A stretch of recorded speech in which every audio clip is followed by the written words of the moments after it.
The glasses. Full turbo Jesus here. Once I know this is up, I'll mute it, this thing, the YouTube, and then I'll get my glasses.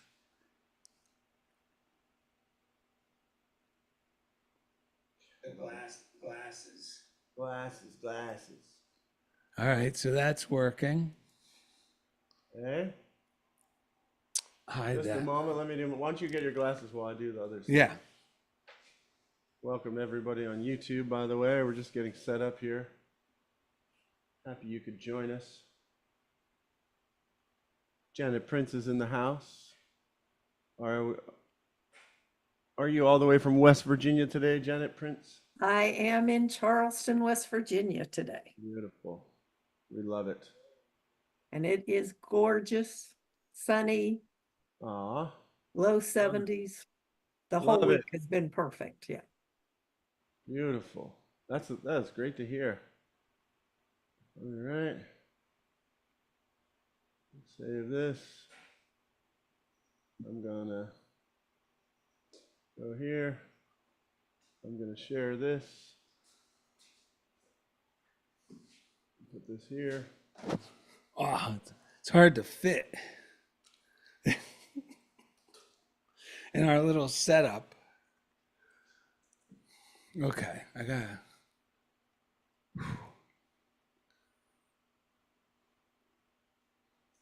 Do you have progressive lenses, Ed? Not yet, no. Typical. I was thinking of getting some that at least are just 50-50 or whatever, so that I can have the reading ones and not be blurry when I look up. That's what these are.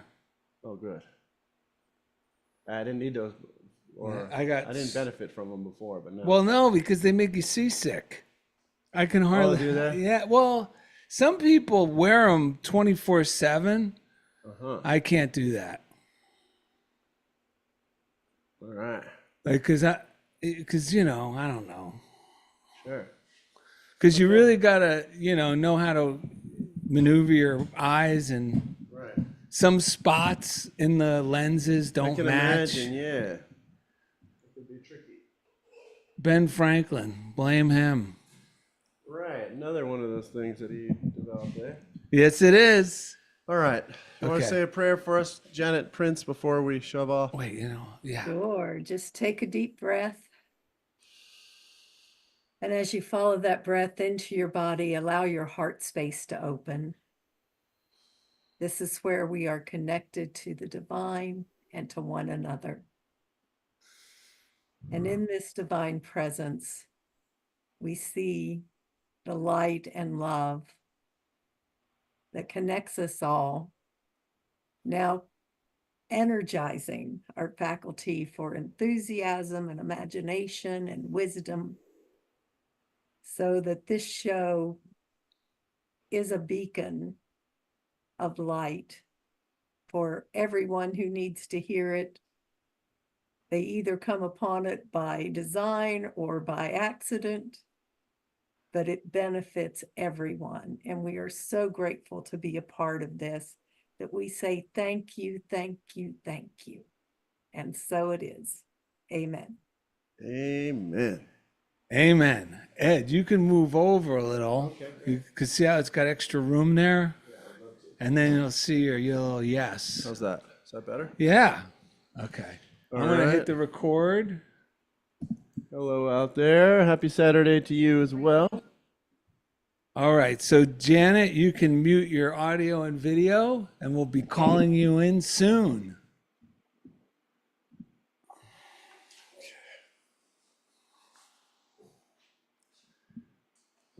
Are you ready, Ed? Yeah, we got the audio recording. I know you just said it, but I just want to make sure. All right. Yeah, it says it up here. Yeah. Okay, cool. I look like Charles Durning today. I'm going to have to look that up. Welcome to The Funniest Thing, Yep. where each week we share stories about how stepping out boldly always leads to better than expected outcomes. Correct. I'm Darrell, I'm Ed. and we're broadcasting live from middle school studios in beautiful downtown Culver City, the heart of Screenland. Yep. And what are we going to do today, Ed? Today, we are going to look through the lens of opportunity Yes. with Janet Prince. Our show is called Looking Through the Lens of Opportunity with Janet Prince. Make a conscious choice to see the divine at work in every area of your life. Release limiting perspectives and you allow your good to unfold. We shortchange ourselves with doubt and concern. Looking through the lens of opportunity, we can expect unexpected blessings of opportunity and prosperity. On this episode, Darrell and Ed discuss how to move mountains with effortlessness and ease by becoming miracle-minded.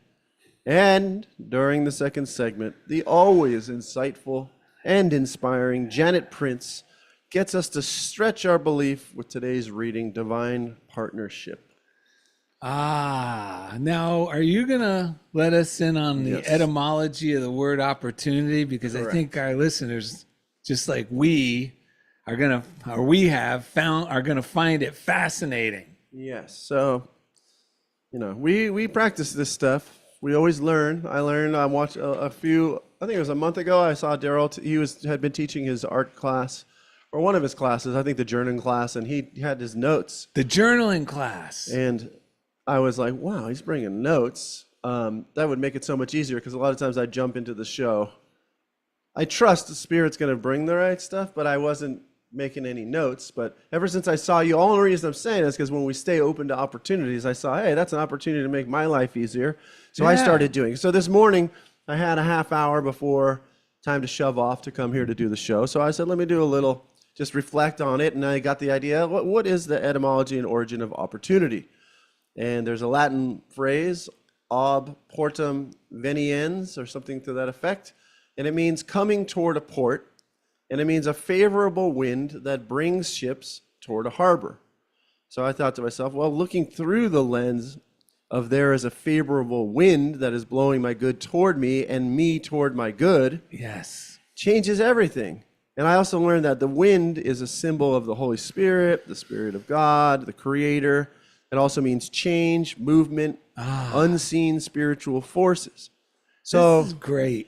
when you start looking at life, this is where it brings you into mysticism, or even simplifying it like what Einstein, the question that he's said to have put out, do we live in a friendly universe? If you start looking at it like looking through the lens that there is this wind that's that's on it, that has our back and is blowing us toward our good. Not only that, it's blowing our good toward us. It changes the way we do things, because now my job is really, so like recently I read from Gardner Hunting, his friend's definition of faith, which means to relax. Yeah. So, because if my good is coming to me and I'm coming to my good, which is also, by the way, really like at the core of like Taoism, right? The way is always flowing you in the direction of your good. It's at the heart of a lot of spiritual traditions. So it's really choosing the best way to look at things. And when we say the best, it's not like, imagine you're buying tires. I've said this recently. You wouldn't say, like, if you're choosing between optimism, which means optimal or best, or pessimism, which simply actually means worst, would you go, give me the worst tires you got, right? You would want to lean toward the best. And especially if you start living this way and realize it's your divine birthright to have the best, you start choosing in favor of the best more and more. So we have a choice.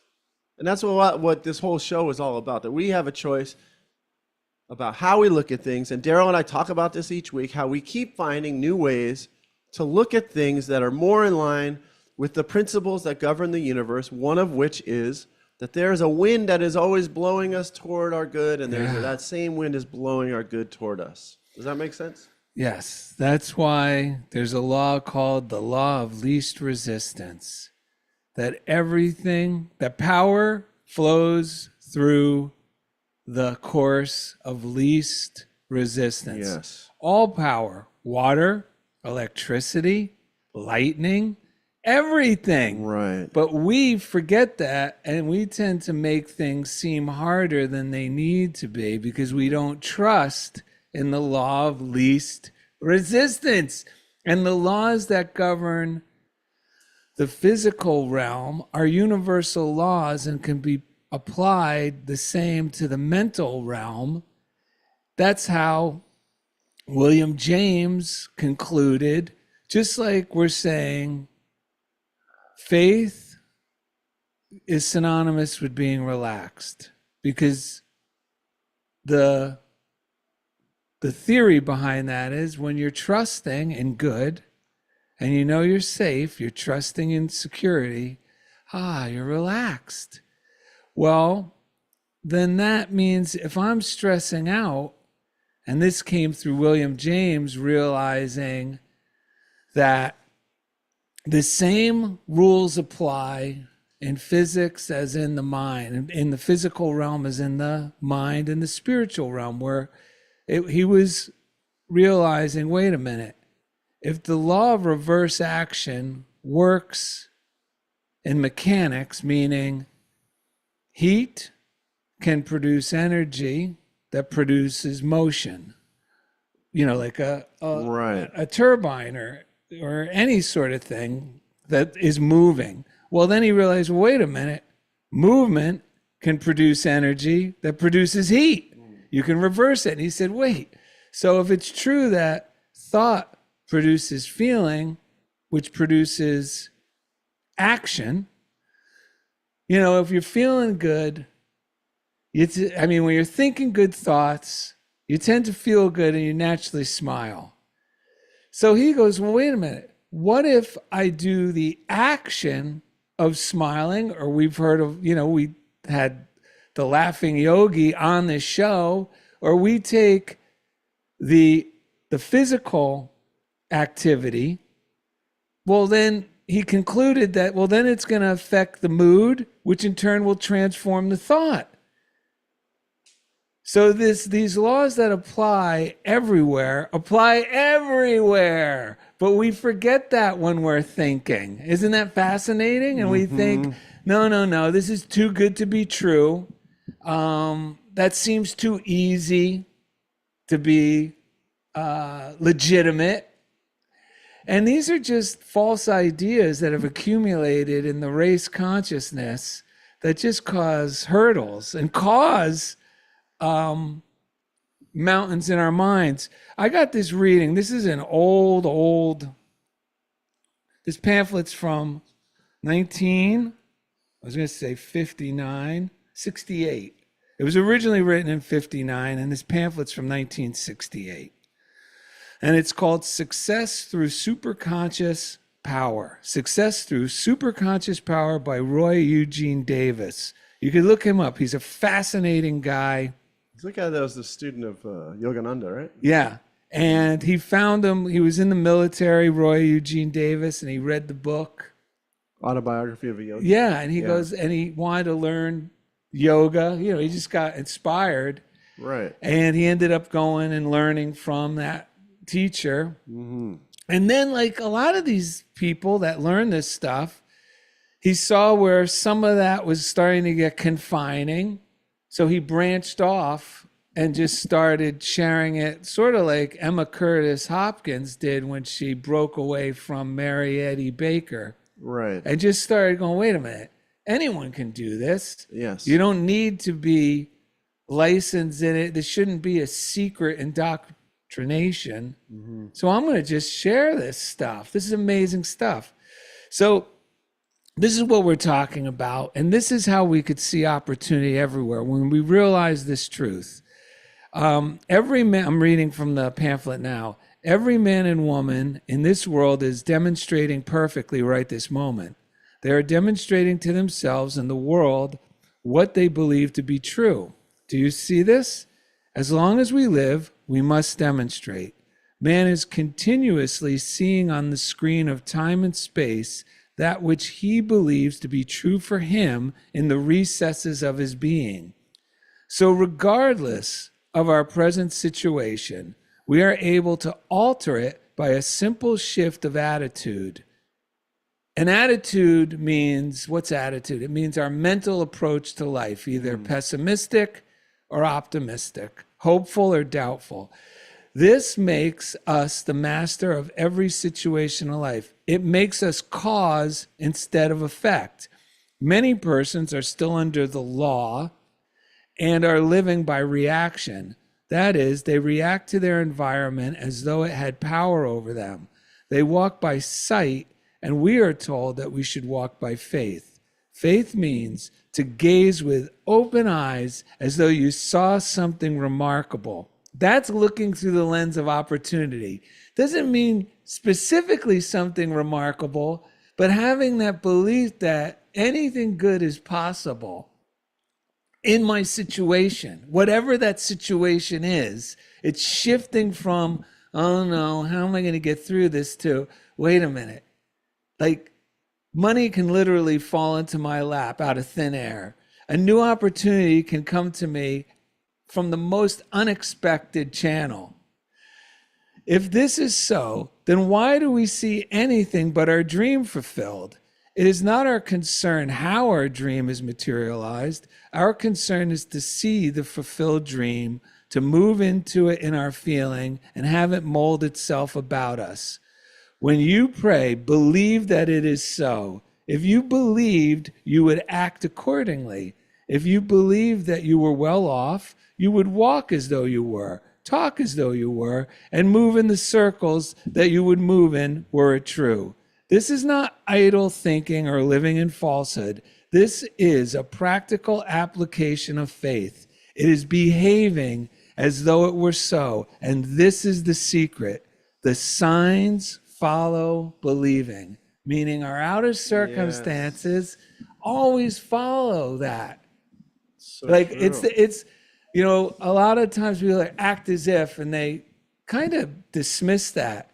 But that's what William James was saying.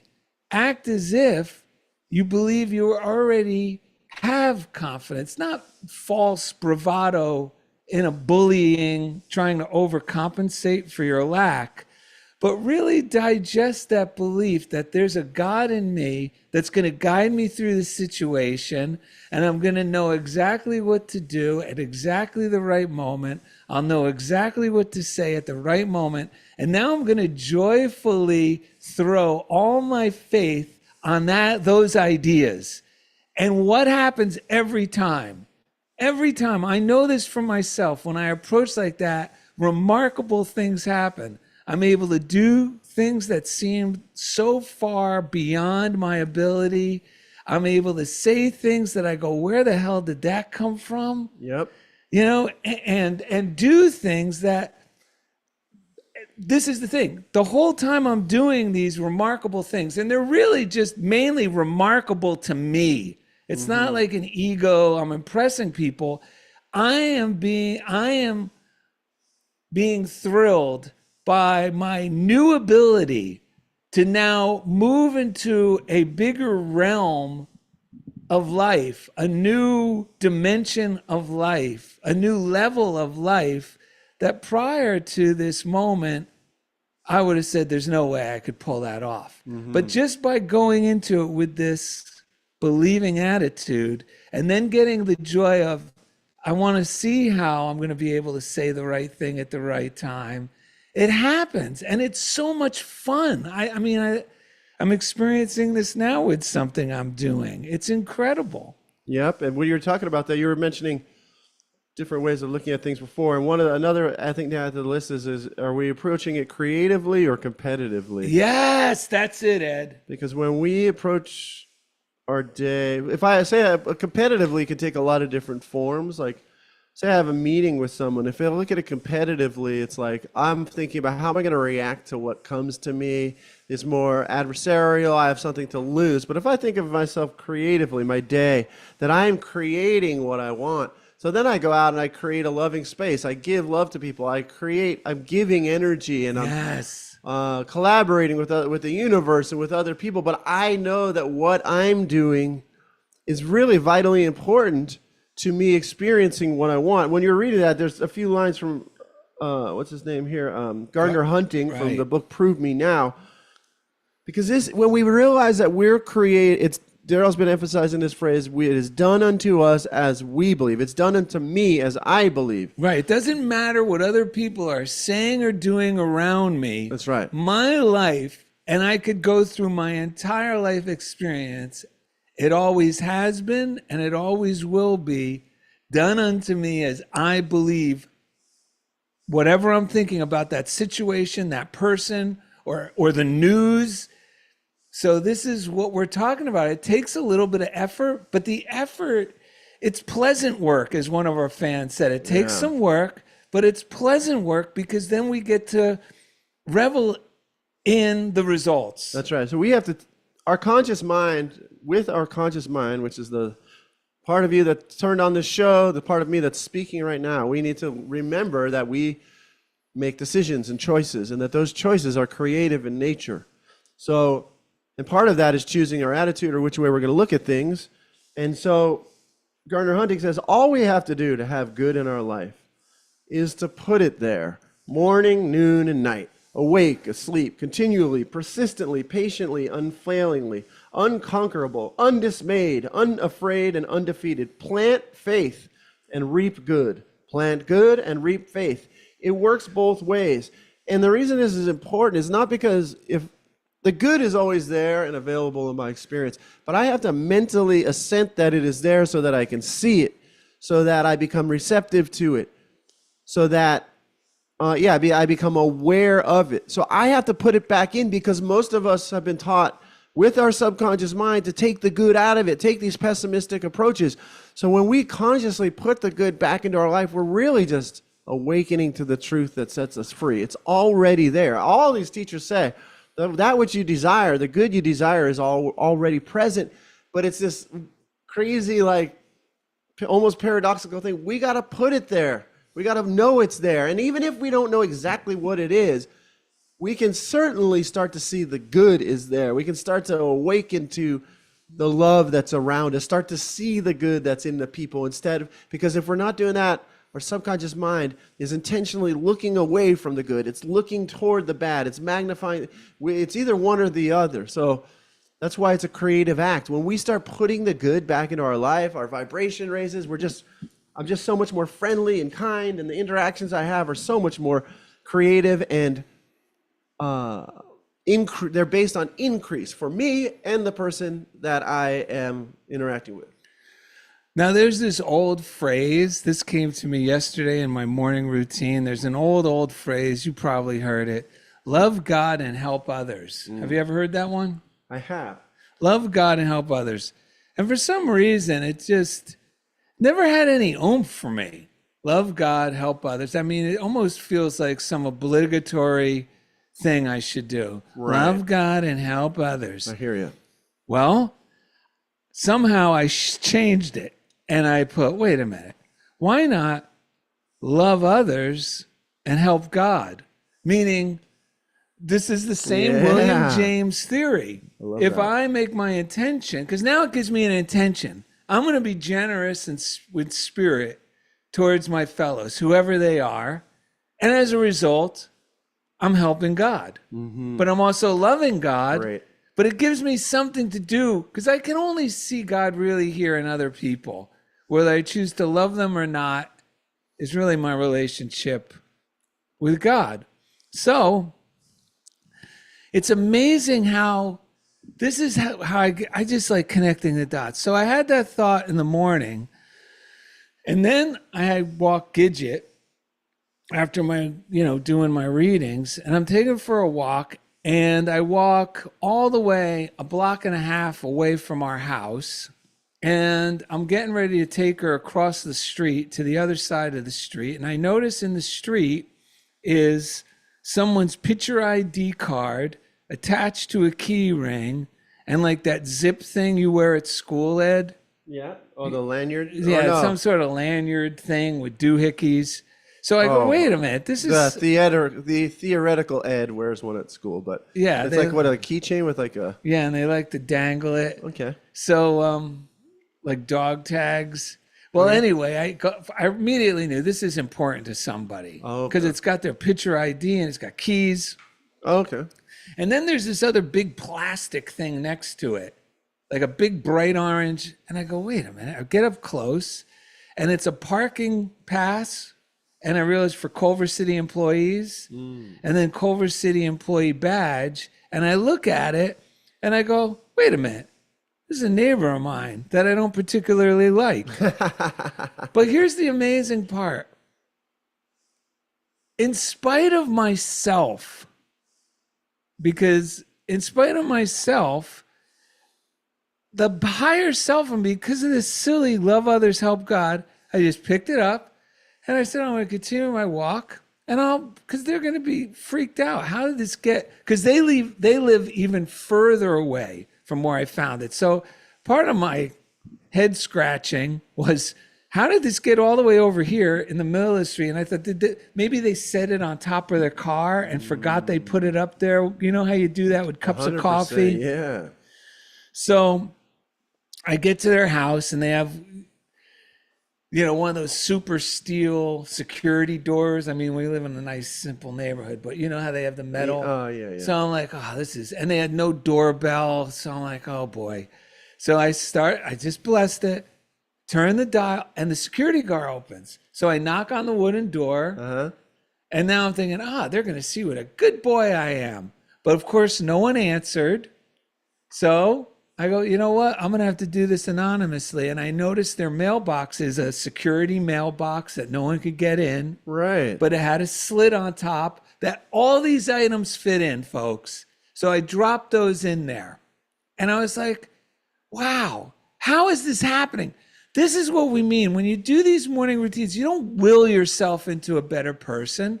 Yes, William James gives us these tools to help us, but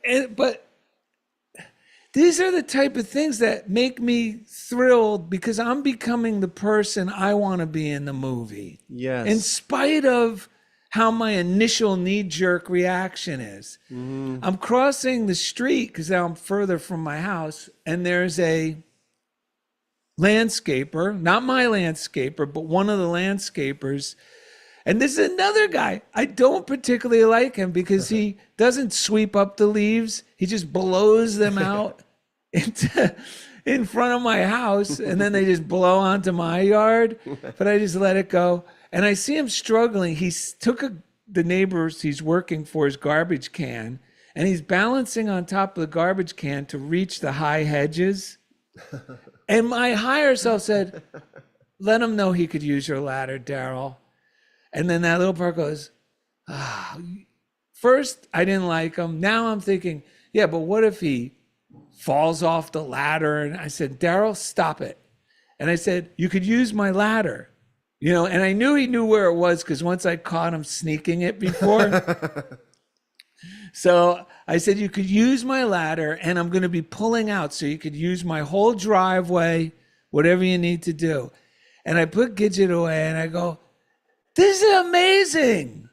This is amazing. Because you know what? Nobody saw, I'm telling you folks, not to brag, but nobody saw this except me. Right. Me. And that's the most important thing. Yes. And here's the other thing, folks. Just like the William James, the more we're generous with others, the more the universe is going to reward us. The more if my keys or license or something happens, gets misplaced, well, someone like me is going to be in my life. That's the way this works. It may never happen, but the reward comes 10 times. I wasn't even, and I don't want you to think we do this for the reward, but this is just truth.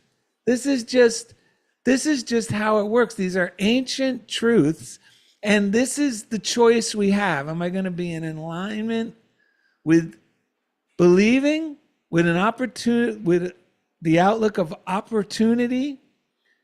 And these were opportunities to be a better person? Yeah.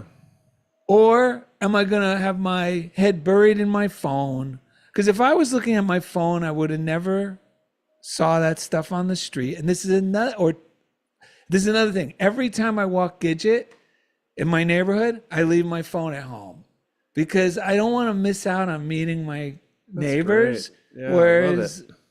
It's so easy for me to say, bring your phone and just talk to Ed because Yeah. he's your friend.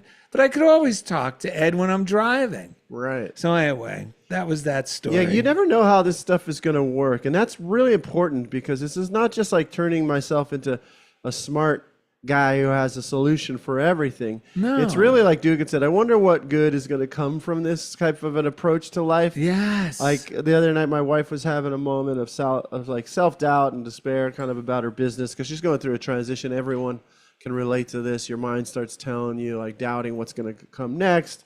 And I was tired. I've been helping people all day with my job and everything. So instead of just listening and blessing the situation like I would if I was in my right mind, I started kind of getting pulled in and reacting to her feelings. And I caught myself because I noticed it wasn't making anyone feel better. It's not like I wasn't like directly putting negativity toward her, but I could tell I'm not being of any service here. I'm getting pulled into it, right? So I had nothing. I was in bed already. I just laid down. I go, oh man, this feels terrible. And so my wife just left the room. She just walked out. And I sat up and I go, I don't know what to do. Like my mind is, because I already had stuff in my own head going kind of south. So I just said out loud, I said something to the effect of, there's only God and God is good. So there's only good.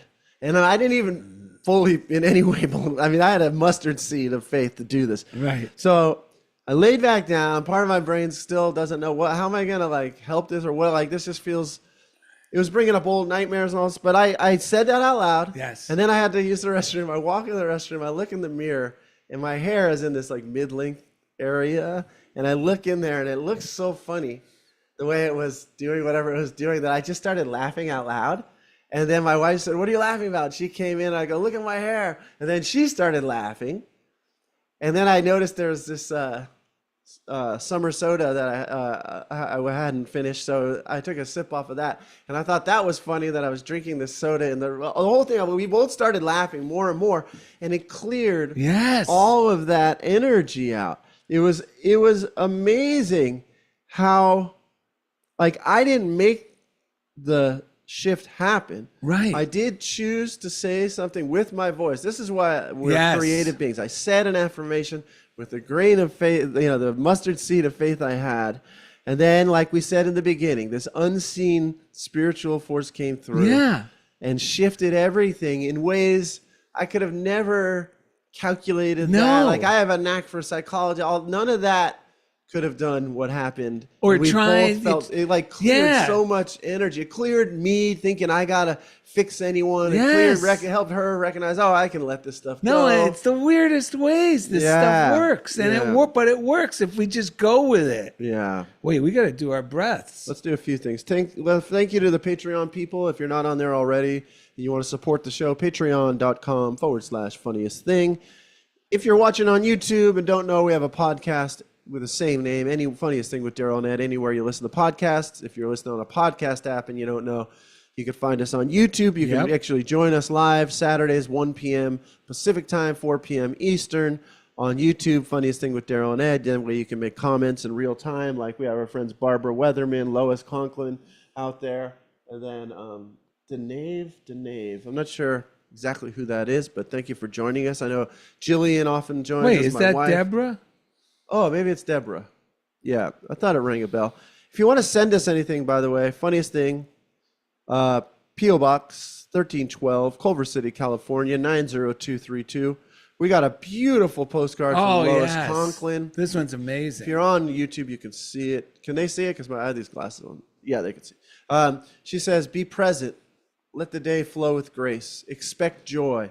Be positive. Serve with compassion. Speak only with kindness. Impart only love. Never forget you're not alone. Give thanks for everything. See goodness in others. That's from Mary Davis. Love to you, Darrell and Ed. From your oldest fan, Lois Conklin. We got a great Kirky. I know you had a couple Kirkies. This one says, this is such a good one. The instantaneous action of mind produces immediate demonstrations in my experience. No longer do I wait for my good. No longer do I hope, trust, and expect. I'm now established in instant results. And that's from the book by Raymond Charles Barker and Ernest Holmes. Kirky loves you, he says. I mean, that's the key. I just read Emma Curtis Hopkins said, like, we already know this stuff. That's why it's so amazing. Like when you hear us speak, if we're doing our job, and if any truth teacher is doing their job, they're sharing something and encouraging you to know the truth that you already know. Yeah, that's why it feels good. That's why it feels so good. Thank you to Chief Engineer Jeff Comfort, because each week he takes us right into the comfort zone. All right. Oh, I also Yes. have the Create Your Best Life via Journaling workshop, which is starting on October 30th. It's Wednesdays at 4 p.m. Pacific, 7 p.m. Eastern Time via Zoom. And you could find the link at darrellanded.com. That's at darrellanded.com. Yeah, and even if you did the last class. Oh, this is even more. This is just a new experience going, I don't like that term, going deeper, but going further, experiencing. Because every day we go deeper. Every day we experience it in new ways. And I know it's going to be good because we were on a show when you mentioned it, and I told you that very morning, I was like, Darrell should do the journaling class again.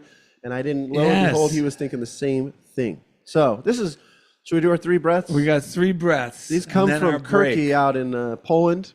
Yes. And so thank you, Kirk Chelson, for the postcards and for these breaths. And remember, Gardner Hunting's friend said that relaxing is his definition of faith. It's perfect. Relaxing. So let's take a deep breath. I slow my breathing and relax my mind. Everything happens in perfect time. I slow my breathing and relax my mind. Everything happens in perfect time. I slow my breathing and relax my mind. Everything happens in perfect time. All right.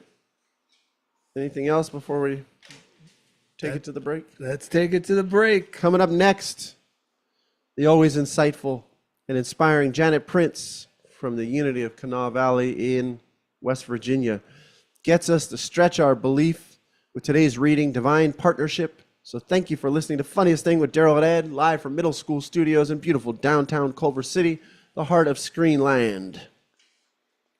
All right. I'm going to take a quick breather. Tinkle Janet time. can unmute. Yep. We are so excited. Okay, This thing. Oh, you got it?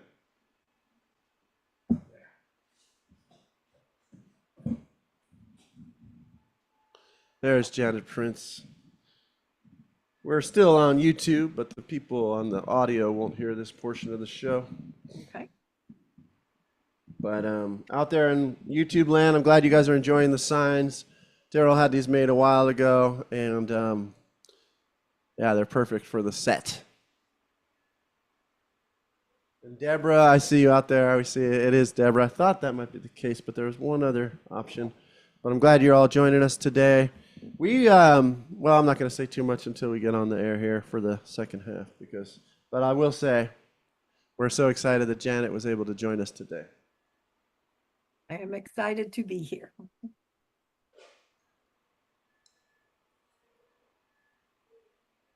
All right. Janet, you got a guitar you can play for a minute? I'll be right back. I have a guitar, but I'm probably the worst guitar player in the world. So All right, I'll be right back.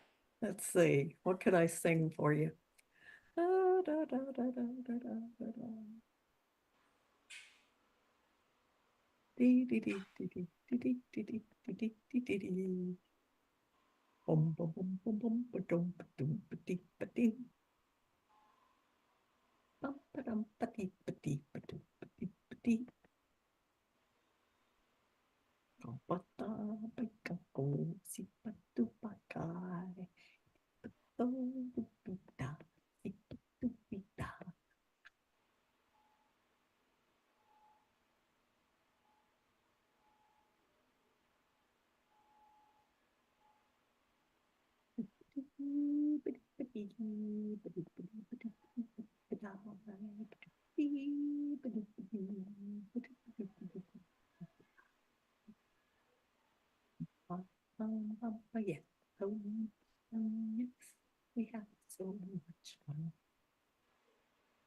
Yes, we have so much fun. We have fun, fun, fun.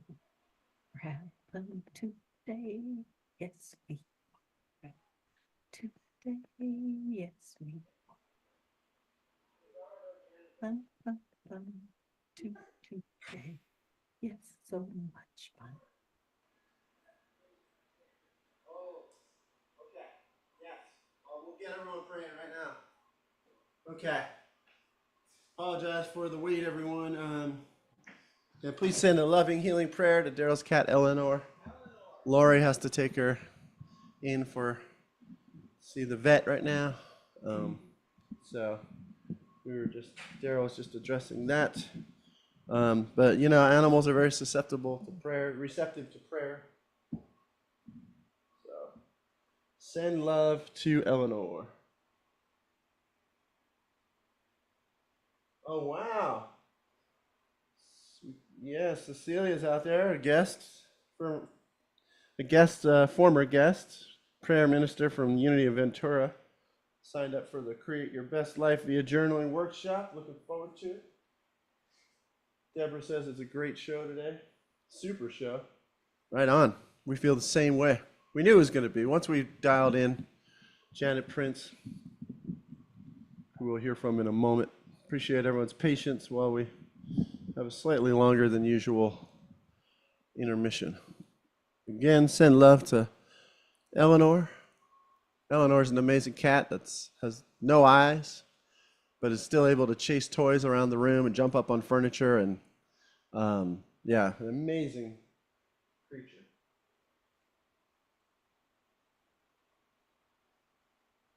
What have you been reading lately, Janet? Anything interesting? Um, one of our longtime members was 92 and she made her transition and her family donated her books. Oh, wow. We Yeah. love that. So the one, let me get to right here. The one I have added to my morning routine is this one, The Wisdom of Sundays. Uh-huh. And it's an Oprah book from her Super Soul Sunday. So Okay. she takes like little excerpts from all the people that she interviewed and she's Right. grouped them into this book. And it's great because they're just, some of them are, 1 page or 2 page. Oh, okay. But and she's got them divided into topics like forgiveness and ego. Oh, And beautiful. here's one, love and connection. So I have been reading one of those every day as part of my morning routine. Right. And I'm finding these very interesting, Beautiful. very helpful. Yeah. Wherever we can get the medicine. Yes. And Reading of this stuff is the healing oftentimes when we let this truth move through us. and sometimes it's just the catalyst to lead me to other things Right. or other thoughts or other writers or whatever. Right. But I'm enjoying that book.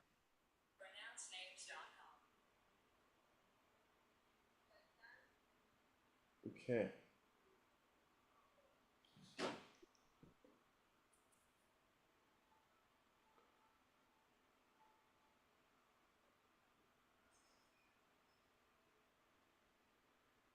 Mm-hmm. Okay. Sarah will be right here. Thanks everyone for hanging out. It's a beautiful day today out here in Culver City as well. Perfect weather. I got to go in the ocean earlier, which is always a nice treat. Teaching's been going well.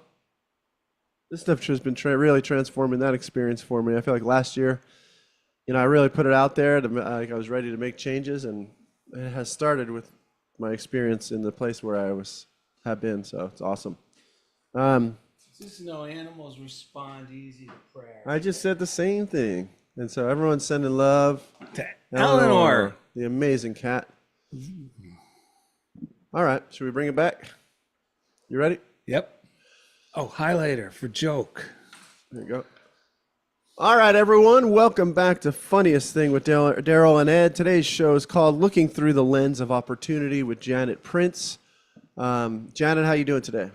I'm doing great, thank you. We're having amazing weather here. It's in the low 70s and sunny, has been all weeks, and the leaves are just getting ready to turn. So, yeah, beautiful time to be in West Virginia. Yeah. And how are the good folks of the Unity of Kanawah Valley doing? Well, we are getting ready for a lot of changes. Our minister, who has been with us for 20 years, is retiring. Oh, good for them. Our church secretary, who has been with us for at least 20 years, I'm not sure, is retiring. Mm-hmm. And our board president, the way it's set up, you can only serve for 6 years and then you have to take a year off. This is also his year to go off the board. So we are experiencing a lot of change, which we are looking at as an opportunity for growth. I know until we find a new minister, I'll be speaking the last Sunday of every month. That Oh, starts in good. November. Oh, Um, man, we love that. well, thank you. My friend Barbie, who is a life coach, has studied with Brene Brown and Debbie Ford. She'll be speaking on the second Sundays of the month, and then we'll have other people, speaking. But if there are any ministers out there who would like to live in West Virginia, look us That's up awesome. and see if this Yeah. is an opportunity that might work for you and for us. We would love to at least interview you. So.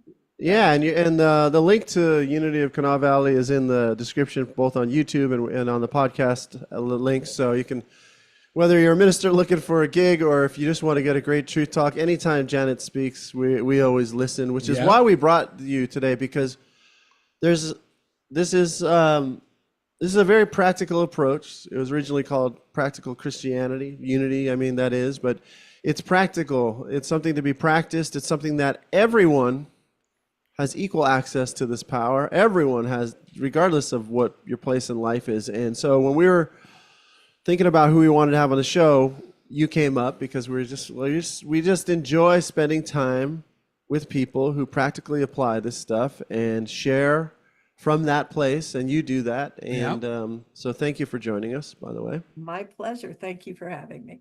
Yeah. So you've been listening to the show and you saw the description in advance. So is there anything you want to share straight away? I thought it was interesting in what you said earlier, how anything good is possible. Because it reminded me, I have a friend who recently broke her leg in 3 places, a freak accident, very unexpected. And she's like, it's just given me some time here to reflect on how quickly things can change. And it seems to me like it's so easy for us to think, okay, things can change for the worst very quickly, but we have to work harder to think, well, things can change for the good just as quickly. Mm-hmm. Yes. And I think when we can get ourselves in the habit of expecting these good things and allowing these good things in, then, like you guys always say, better than expected outcomes that come quickly. Yes. And I just thought that was one of my observations here recently. It's great. Yeah, God, oh, this is the thing. It's principle that God always says now, that God, the nature of God's abundant health, divinely ordered relationship. All of this stuff is principle. Darrell and I were just talking about this, like, what I'm going through is like learning to accept how good it could be. Just like you just said, I'm just like, wow, this is the only challenge is training my subconscious mind, exactly what you just said, to expect the good Yeah. instead of the bad, which Darrell had an experience with the moving a mountain, which is exactly this, because Darrell, yeah, I've been quoting something Darrell said a while back all the time, which is when I'm doing my affirmations, there is no suffering required. And God always says now. And so those are like learning again to be like a child, a joyful child, which we are, children of of God.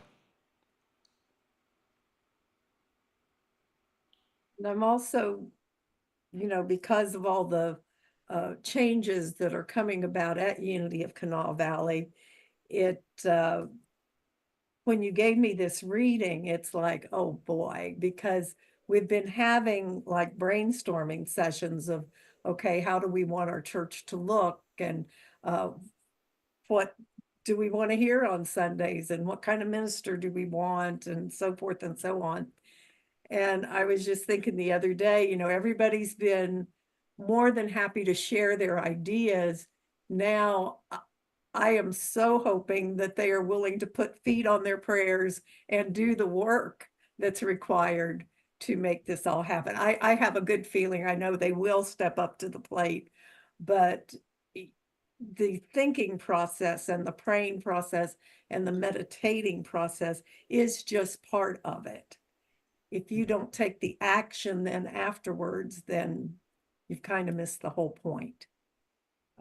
So I like that thought, and I don't know who came up with this originally, of putting feet on your prayers. Taking that action is what is required to see it through to fruition. Yes. Yeah, you want to read from that You reading? want me to go ahead and Yeah. read that? Yeah, since you brought it Okay. up, it'd be perfect. Where'd you find this one, Darrell? Who's This this is from? Joyce Kramer. Yes, Joyce Kramer. God inspires me to dream and shows me how to make my dreams come true. Dreams and work make good partners. Without work, dreams remain unfulfilled and eventually pass away from our mind. At the same time, work that is not inspired by a dream is simply drudgery. Dream your dream. It is from God. But then put your dream to work. You have the tools you need because they always come right along with the dreams, whether you realize it at first or not. We may enjoy our dreams so much that we live in a fantasy world, not understanding that the manifestation of our desires is an even more wonderful experience. We sometimes express ourselves in extremes by expressing why this is like a dream come true. Our dreams are meant to materialize. They can, and we can, become channels for good in our world as we merge our dreams with work. May the favor of the Lord our God rest upon us, establish for us the work of our hands. Yes, establish the work of our hands. And it notates Psalm 90:17. Oh man, this is what I just wrote down for myself, which goes along with that. With God as my partner, I just do my part. With God as my partner, I just do my part. And that means whatever comes easily via intuition and what is loving and helpful. I won't try harder. These are my notes to myself. I joyfully believe instead, and then I'm inspired to do things by trusting in this law of least effort, letting God do his remarkable work. Well, then I'm inspired to take certain actions, and it's not forcing myself or like, now let's make this happen. It becomes more of a delightful approach. I wrote it down like this to myself because I'm experiencing, I don't know how much I shared about this on the show. I know I talked about it a lot during our prosperity workshop on Tuesdays with the Patreon subscribers. But so I was inspired via Nancy Norman to write a very short book on the hidden meaning of the Statue of Liberty. I gave a talk on it for the 4th of July at Unity of Santa Barbara, because there's a lot of symbolism there that a lot of us are not aware of. We may think we know it, or we just see it so much we forgot what it means, but there's a lot of great symbolism in the Statue of Liberty. Specific things mean certain things within the statue. So I shared that in my talk. She said, oh, I don't know if she thought it or I thought it, but whatever came up about, I'm going to do a little booklet. She goes, that's a great idea. So I got excited about it. So I expounded on my talk a little bit, but I still wanted to keep it brief because I don't want to make a long thing out of this to where it just gets boring or it's arduous to read through, because you can go on and on and on about symbolism.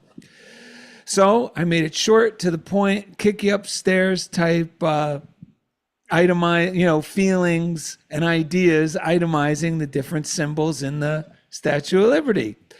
And then I drew, Kirk said, well, why don't you do the illustrations yourself? And I thought, but I changed from, that's a big job or a big undertaking to, you know what? I'm just going to make it easy and delight in this. Once I turn the idea from it having to be perfect or difficult, then magic happens, because Yes. my consciousness is off the hose. And I'm going to wrap this up with the mountain biblical quote, how it all seemed to work out. Well, then after getting the drawings done, then it's, holy cow, how am I going to lay this book out? And the idea was, I could try to do it in Word, but that wouldn't work very well. So the program to lay out books with, and people who do this will know, it's InDesign, and it's a pretty elaborate program and difficult to look at, let alone my thinking I could learn it. But I just kept shifting to, I'm going to let this be easy.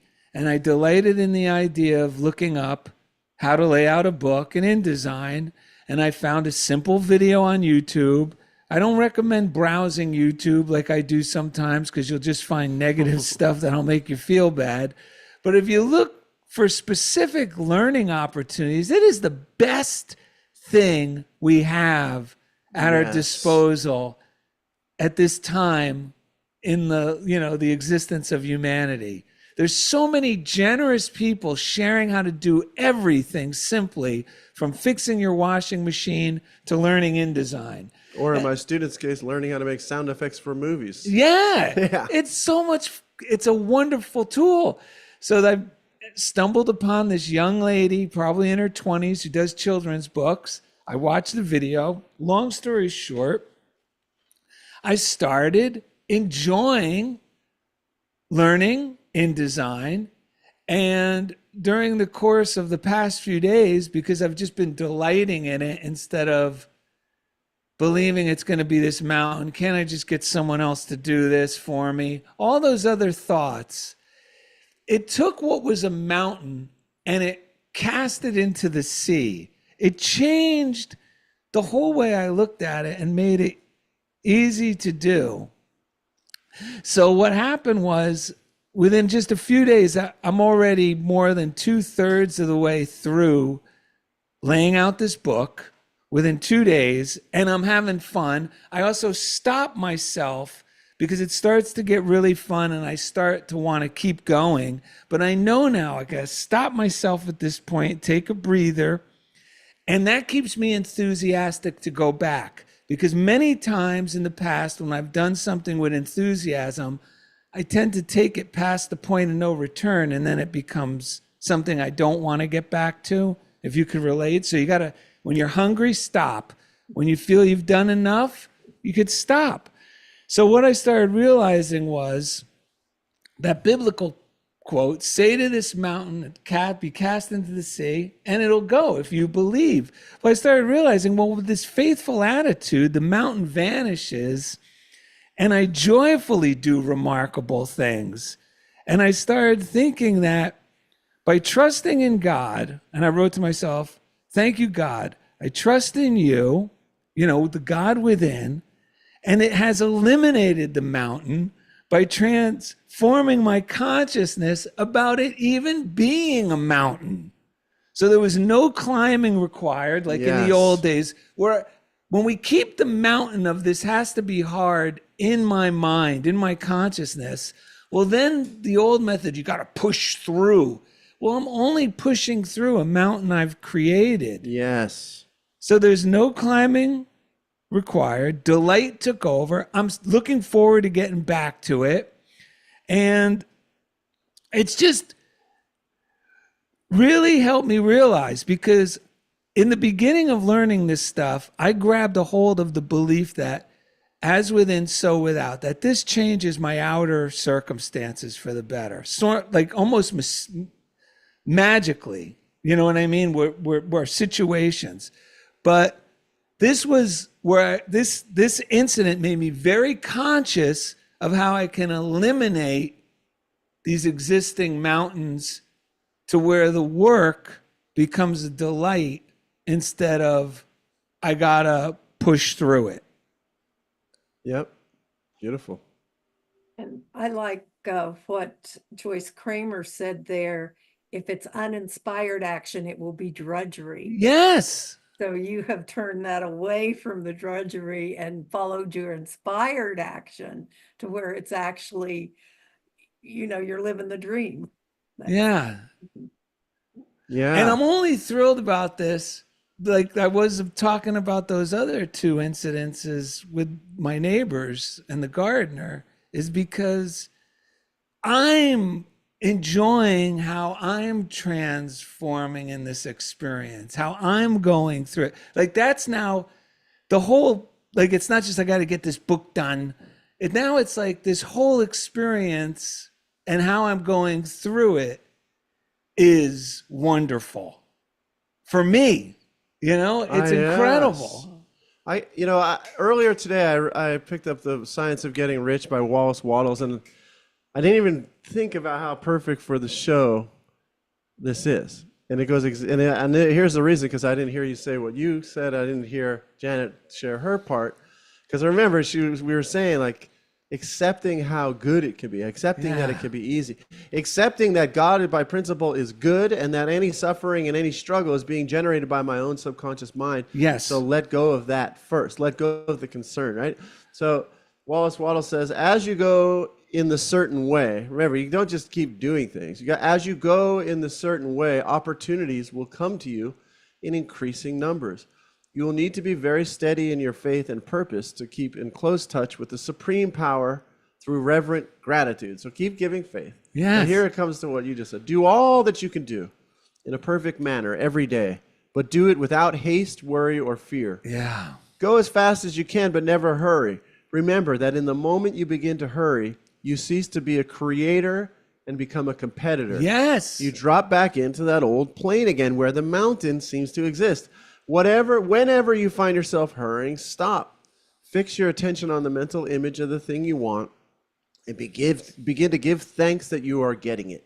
This exercise of gratitude will never fail to strengthen your faith and renew your purpose. And that's really important, to stop and give thanks so that when you do go back to doing whatever you're doing, like basically whatever the spirit in which I do something is what I'm going to get. So if I'm doing it in the spirit of this is never going to work, but I'm going to try harder so maybe it'll work, that's so confounded and congested, right? But if I say it's already done and I'm just going to take easy steps to get there, because that's what it really is. Like the last thing I read from Gardner Hunting today, he said, for a long time, I've been trying so hard to hear the inner voice that I have missed its familiar sound right at my ear. Like a man who tries so hard to hear a distant bell striking the hour that he misses the sound of the kitchen clock. I made the mistake of thinking that there's something occult about the process of hearing that still small voice, instead of realizing that I cannot help hearing it. And I'm actually hearing it all the time, morning, noon, and night, Thursdays and Fridays and Saturdays, every day. And this is something that Darrell has emphasized in my life and other people's lives, which is do the little small thing.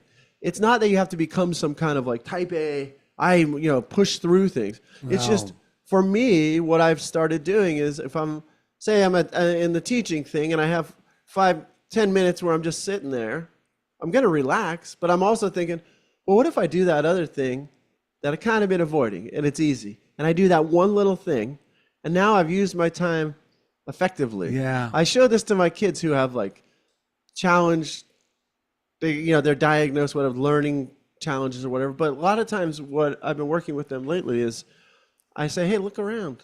While you're avoiding doing what you can on this, everyone else is doing something, man. Like if you just do a little thing right now, I tell them, I don't care how much you get done. I just want to see you using your time wisely. Do whatever you can do.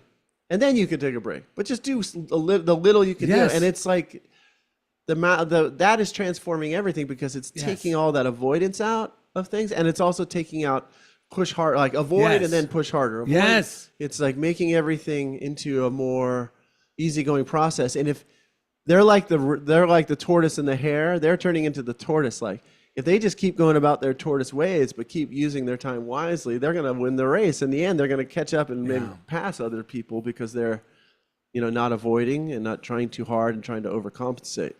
I'm glad you said that. I just want to say one last thing about this process. Yesterday was the day I did 16 pages and put in 6 illustrations. Oh, yes. But I started by telling myself, well, today we're just going to try putting in 1 illustration.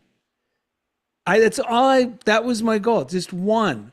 But it went so effortless. I was like, wait a minute, this was so easy. I'll see if I could do another. And I'll see if I could do another. And they were just going bloop, bloop, bloop. And that's when all of a sudden I realized, okay, now it's time to stop, because you're getting hungry. And I could go, no, we could do 1 more. No, we're getting hungry. We're going to stop. You've already went beyond, I went well beyond my Right. goal. And I've said this a million times to people, and I learned this from Mike Dugan.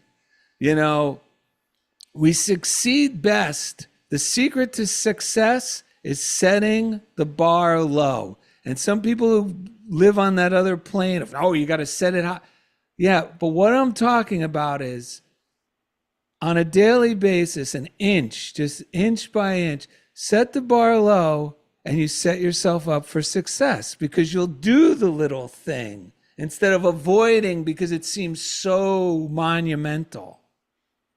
And I think I learned from Nancy Norman the rule of 15. Yes. Yes, if you have a project that seems insurmountable, promise yourself you'll do 15 minutes. Just 15 minutes, and you will be amazed at what you can accomplish. I cannot believe you said that, because recently I thought of her and she called it the rule of 15, right? And I thought of her, I go, I'm just going to do the rule of it. And it had to do with cleaning my kitchen floor. Yeah. I said, you know what? This isn't going to be, stop it. Just the rule of 15, just start the kitchen floor for 15 minutes.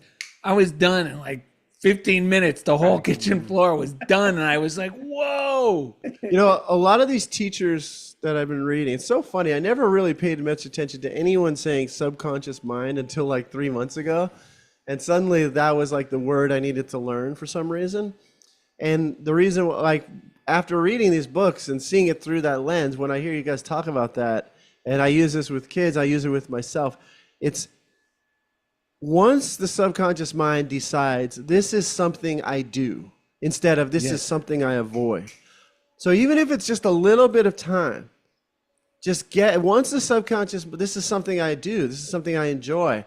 So you take once that happens, then the whole power of the universe goes into everything you do. Yeah. And you get things done really fast. I went through a period where I was going to the gym back 15 years ago or so, 10 years, I don't know, many years ago. And I was still on that, like, I'll make myself do this. And then one time, and then I started getting into this stuff and I remember I'm going to go to the YMCA, which is where I was going. And, if I feel like leaving, I'm just going to let myself leave, because it was hell. I would get on this like bike or whatever, and it would just be like hell. I'm racing against time that does not seem to be moving, all that stuff. So I just said, you know what?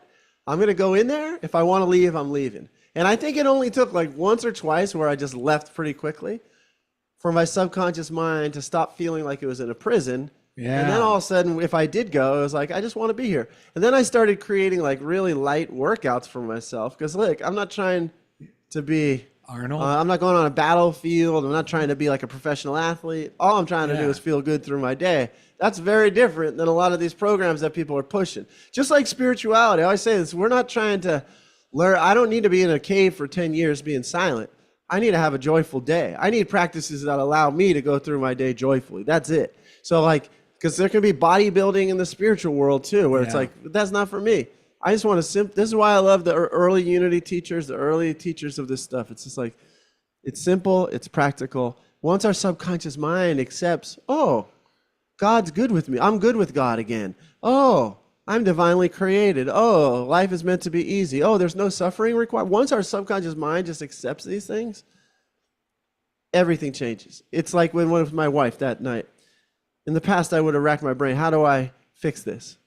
But this time I was like, I don't even know. I'm just going to recite God is good, God is only good, so this must be good too, or whatever, something like that. And then let it go.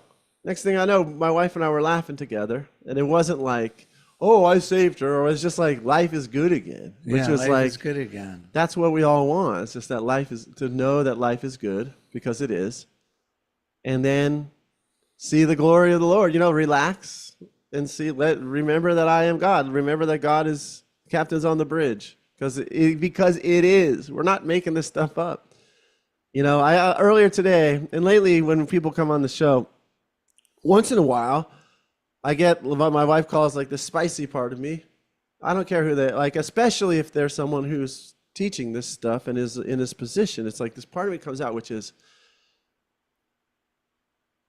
this is like, Darrell and I have been really understanding, this really is a divine science. When it's practiced a certain way, when the principles are understood for what they are, we heal quickly.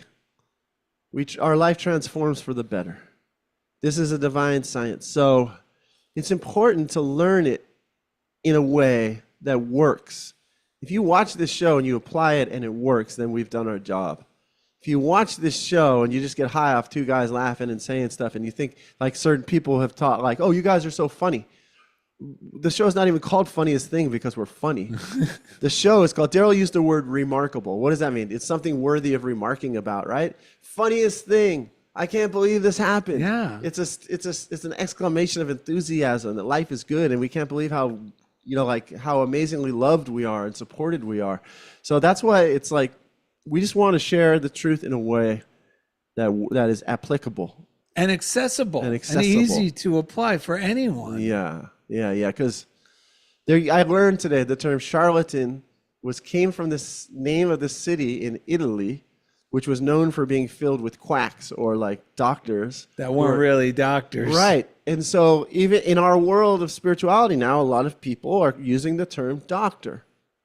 If you're going to go to a doctor, the healing, you want to come away with healing, right? That's why it's called a doctor, right, of some sort. And so, but the thing is with this stuff, it doesn't matter what your label is, this doesn't credentials.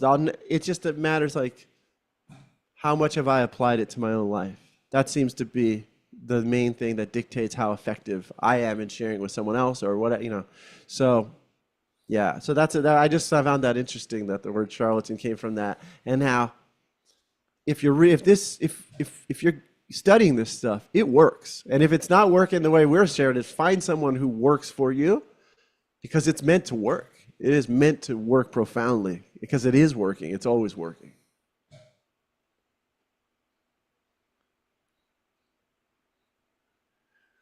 Who knows? Maybe Janet Prince is going to be the one sharing every Sunday. Well, I doubt that very seriously. I am more than happy to speak once a month and fill in until we, have a full-time minister, or we'll see what happens. And it's that approach that you take that makes you so effective. Yeah, when you share, when you talk, because your talks are fantastic. Well, thank you. Yeah. So again, the link to Unity of Kanawah Valley is in both the YouTube and in the podcast for people listening on the podcast app.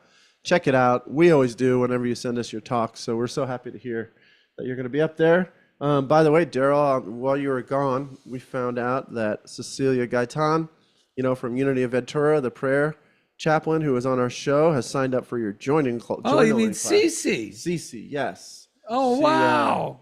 Commented on that. And can't wait. Deborah said, treat, then move your feet. Treat, then move your feet, baby. Yeah, so we agree with that. I mean, it's fun to move your feet. Even when we're meditating, the whole universe is moving. It's always moving. Yeah. The universe is moving through us. So we want to move with it. Let's just have fun and move with it. All right, anything else to share before we wrap up this show? All right.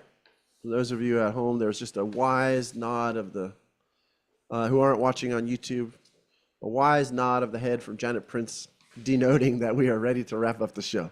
And from Gidget, And from Gidget. the studio manager. Well, we found an awfully interesting story. Well, you're a legend, by the way, because last time we were at the Unity, the Fillmore Metaphysical Bible Gathering, the last night, Stephen Tom Thorpe was driving us in the big black SUV, the leather seats. Yeah. And you chose, everyone was choosing songs, and you chose that song. What was that song called?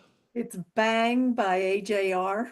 Yeah, Bang by, and it's like, I would not have guessed, I had never heard it, but I would have thought maybe one of my sons or one of my students would have chosen that song, but it was great. And so I know you got Young a at wild heart. streak and young at heart. So anyway, Yes. apparently Younger than us at heart. Because Ed thought that's something his son would listen to, not even him. yeah, or maybe even younger. So anyway, we found this story, so we weren't too surprised. But a highway patrolman pulled alongside Janet Prince's speeding car on the let me try this again. A highway patrolman pulled alongside Janet Prince's speeding car on the highway. Looking at the car, he was astounded that Janet was behind the wheel knitting. The trooper cranked down his window and yelled, Pull over. Janet smiled, No, it's a cardigan. and then she sped on down the road.